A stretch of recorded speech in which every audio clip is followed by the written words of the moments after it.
Hello, everyone. Welcome back. I am Christine Dixon of The Ordinary Sacred, and this is the next video in my series, No Pathologies in IFS. The last video was about narcissistic personality disorder, the cluster of parts that hold narcissistic qualities and strategies in order to protect a person's deep wounds. And this video is about codependency. Again, in IFS, it's always going to describe a cluster of parts that have learned certain protective strategies that worked for us when we were young. And so in this video, I'm going to share a little bit about codependent parts. And then in the next video, I'm going to talk more about the relationship between two people, one who has front dominant parts of a narcissistic cluster of parts and another person who has a dominant cluster of codependent parts, because they tend to find each other. So, but in this video, I want to just share with you about the cluster of parts behind codependency. All right, so often codependent parts are what we would describe as fawning or people-pleasing parts. They can be caretaking, self-sacrificing parts, peacemaking parts. It can be very hyper-responsible parts. And what these parts are generally suppressing or repressing. So the difference, if you don't know, between suppressing and repressing, suppress means they're actively trying to push it down and you're aware of it, and there's this tension in your system because something, in this case, anger and self-agency is trying to come up.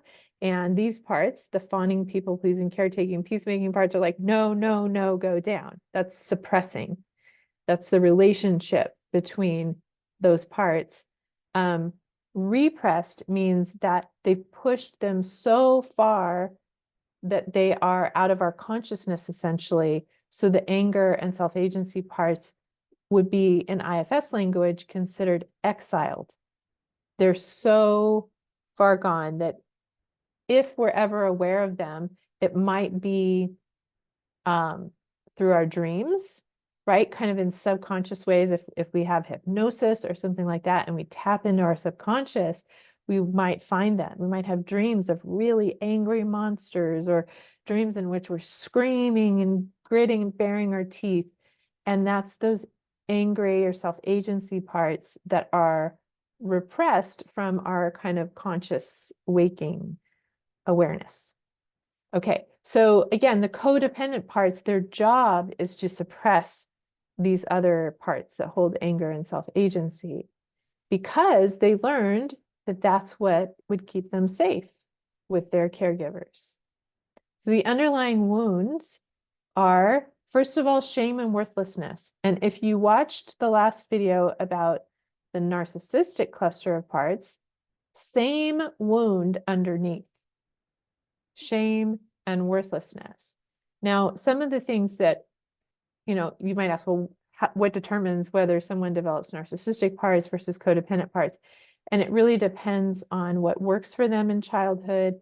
It really also depends on what cluster of parts their caretaker has, right? If the caretaker has a cluster of narcissistic parts presenting, the child is likely to try to counterbalance that by having codependent parts. They're getting the same message that they are shameful and worthless, but they're dealing with it in a different way, because if they came back with narcissistic parts toward their parent with narcissistic parts, that would likely not work. So instead, they learn to fawn and people please and caretake and take responsibility for that parent. Or often if there's a parent who has a severe drug addiction, right, that might be it. Or if there's violence in the home, they have a lack of power, and it's not possible for them to flee or to fight, right, to have these other nervous system responses. It wouldn't be safe for them to do that. So instead, they resort to fawning, because it's the only thing that will keep them alive, essentially. They've often, as young children, experienced conditional love. There can be a neglect of unmet needs. There can be, so they kind of learn that they have to take care of themselves as well. But particularly, they really have to caretake the parent, right? They have to caretake the other in order to be safe. Another layer on top of these codependent parts is religious and cultural burdens. This is so important because I'm sure you're aware of this, right? When I talk about narcissistic parts, most people are like, "Ooh, that's bad," right? That's not culturally acceptable. But codependent parts are actually very culturally celebrated. When a person is self-sacrificing, they take care of other people, they are accommodating, they are compliant, they are non-problematic, they do not cause conflict, they take responsibility. This is seen as a good thing in the culture. So it can be really hard for us to even turn an eye of deep awareness on the fact that these parts are extreme, that they're burdened, that they feel a sense of urgency. I have to do this or else. And also, I talk about this, in movies, in pop culture songs, there is this idea that I am responsible to take care of you, and you are responsible to take care of me, which is a very codependent mindset. I often will say that codependency is the air we breathe, which just means it's part of our culture.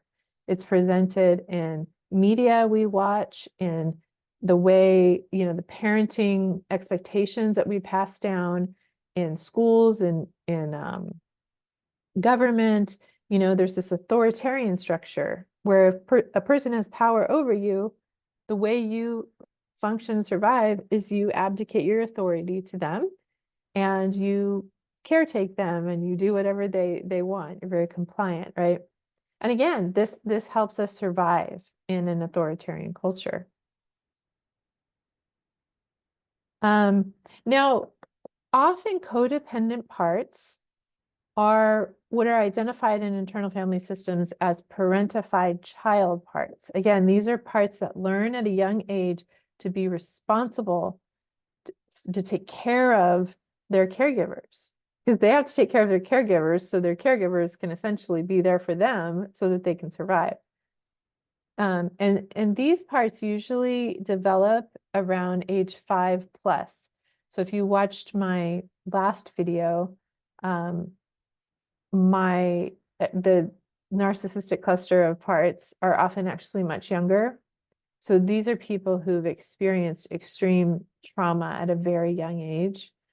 A person who has a dominant cluster of codependent parts has usually developed parentified child parts where they had to care for their caregiver and be hyper responsible. And that's usually 5+. So I have a really dominant part in my system. You may be aware of a people-pleasing part named Cassandra, and she is age 6. And it's a huge, huge weight for a young child to carry.